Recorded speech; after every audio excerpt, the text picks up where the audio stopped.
Bonjour à toutes et à tous, j'espère que vous allez bien. Nous sommes en compagnie de Eric Sauvage du CPES de Concarneau, au milieu de son bureau, c'est comme ça que ça s'appelle. Merci Eric de nous recevoir. Avec grand plaisir. C'est ton portrait, on aimerait savoir vraiment qui tu es, ce que tu fais, comment tu le fais, parce que c'est passionnant. Si tu veux bien nous donner quelques explications, qui tu es. Voilà. Alors j'ai 64 ans, j'ai 6 enfants qui pratiquent tous la mer, la chasse sous-marine, la pêche, que ce soit garçon ou fille.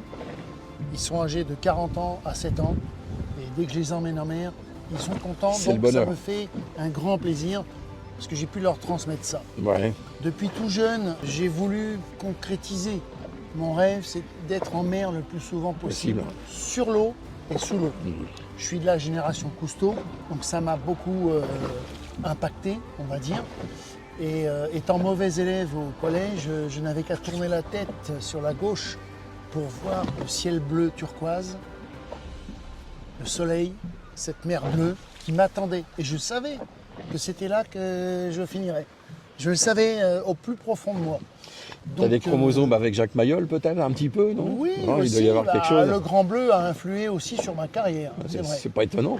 C'est vrai. Faut dire que là, honnêtement, on a l'impression d'être dans les îles. Là. Je veux dire, on est en Bretagne et moi, il manque que les palmiers, quoi. En gros, c'est ça, quoi.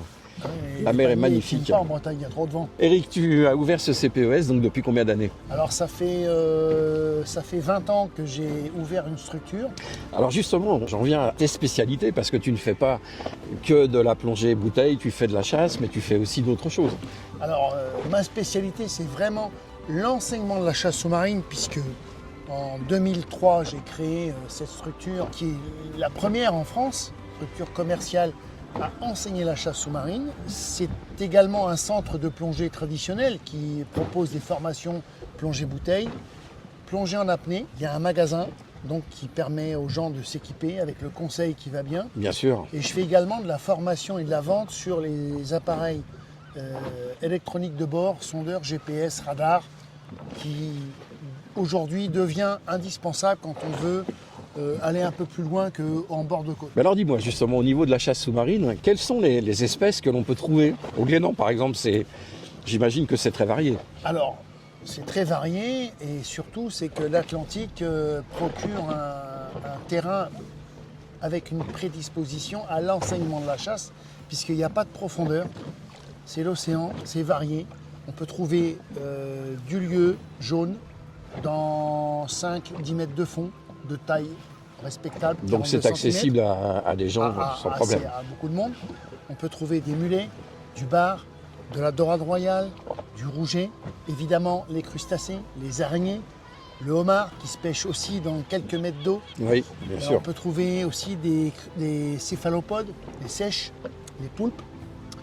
Donc c'est quand même assez varié et dans la tranche des 0,10 mètres, on trouve un petit peu toutes ces espèces, à part les grands lieux qui sont un peu plus profonds, mais les stagiaires arrivent à accéder à ces profondeurs après quelques années d'expérience. Alors, une question par rapport à cette journée que l'on a préparée ensemble. Qu'est-ce que tu nous as concocté pour aujourd'hui? Donc, qu'est-ce que l'on va faire? Alors, vu que le panel des activités est quand même assez étendu, on a commencé par faire un petit break, un petit stop sur une zone spécifique où il y a des phoques. Et de nager avec les phoques, qui sont des mammifères qui nous ressemblent, et qui sont très intelligents, qui voient très bien, qui entendent, qui sentent. Ils nous considèrent comme nos cousins. Donc quand on est dans l'eau avec eux, avec des poils blancs, de la moustache blanche et tout, Il faut faire du bruit? Oui. Non? pas forcément. Pas forcément. Pas trop. D'accord. Ils viennent nous voir. Le spectacle, c'est pas eux. On vient pas voir les phoques. On vient se mettre à l'eau à côté d'eux Et c'est eux qui viennent nous voir. ils viennent parce que c'est eux qui décident Extraordinaire. si c'est oui ou non. Parce que nous, on est nuls à côté d'eux. Nuls en apnée, nuls en déplacement aquatique, nuls en réactivité. Ouais, ils On est sont dans leur vraiment milieu. mauvais, on est Voilà. vraiment mauvais. C'est Et ça. eux, ils le savent. Et ils viennent voir, et au bout d'un certain temps, ils connaissent le bateau, ils connaissent la méthode, ils sont pas à vue. Oui. Ils s'en vont même pas. Oui. Ils viennent au se bord. rapprochent. Et quand on est dans l'eau, au bout de 10 minutes, bon alors on fait quoi aujourd'hui? Bah oui. Regarde ce que je sais faire, machin, temps d'apnée, je tourne, je vais vite, je reviens, demi-tour sur place en une demi-seconde. Ça, tu ne peux pas le faire, moi non plus. C'est clair. Très bien. Et qu'est-ce que tu nous réserves d'autre comme surprise? Alors après, il y a la chasse sous-marine. La chasse sous-marine, c'est un sport, c'est une discipline exigeante, complexe, pour plein de raisons, puisqu'on n'est plus dans notre élément, on est à l'horizontale, on a un équipement pour nous protéger du froid, mais pour compenser la flottabilité, il faut une ceinture de plomb, Bien il sûr. faut trimballer, on a une arme dans la main, Ouais. on a un champ de vision réduit de 60% à cause du masque, on doit faire de l'apnée, on doit être discret, donc ça nécessite un savoir-faire qui requiert énormément de compétences. Même si on peut capturer un poisson de la surface au début, ce qui n'est pas forcément facile parce qu'il faut être très discret, après, l'évolution du chasseur va de plus en plus profond, de plus en plus loin, avec du courant. Il va pouvoir approcher des espèces peut-être un peu oui, plus... parce que toutes les espèces ne sont pas au même endroit. Ouais, tout à fait. Voilà. Donc ça, c'est quand même assez exigeant comme discipline. Il y a également découverte du milieu sous-marin.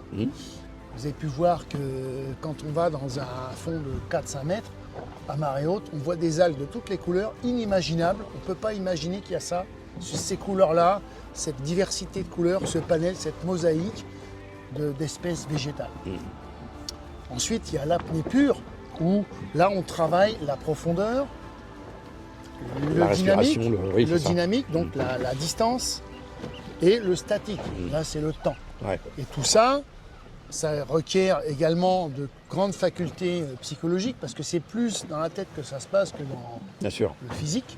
Tout le monde est capable de faire une apnée de 2 minutes, sauf que les gens ne savent pas comment s'y prendre. Donc mon travail, c'est de les amener à pouvoir le faire, en les mettant en confiance, en démystifiant le fait qu'il y ait tant de mètres, tant de profondeur, et puis une fois que c'est la barrière, le verrou est ouvert, l'accès, la limite, c'est les oreilles, parce que les oreilles, bien c'est sûr. le talon Bien d'Achille sûr. des plongeurs.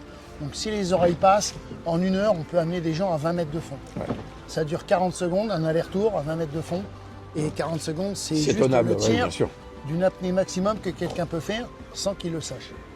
Et alors, après, si j'ai bien compris, il y a également la plongée bouteille. On a quelques bouteilles ici. Ah, ben oui, la plongée bouteille, parce que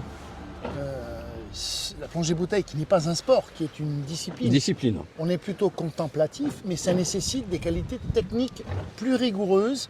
Il n'y a pas forcément de capacité physique à avoir, surtout dans les 3 premiers niveaux. Mais le problème de la plongée bouteille, c'est que ça nécessite d'avoir du réflexe, des connaissances théoriques, et on est limité par le matériel. L'autonomie en air, la profondeur qui impose ses règles, et donc là, je peux permettre aux gens de se former, de faire des baptêmes pour découvrir la plongée sous-marine et de passer des niveaux, faire des formations. Ah oui, tu fais niveau un. passer effectivement aussi sûr. tous les niveaux. Et tu vas jusqu'à quel niveau? Alors je vais jusqu'au niveau 3.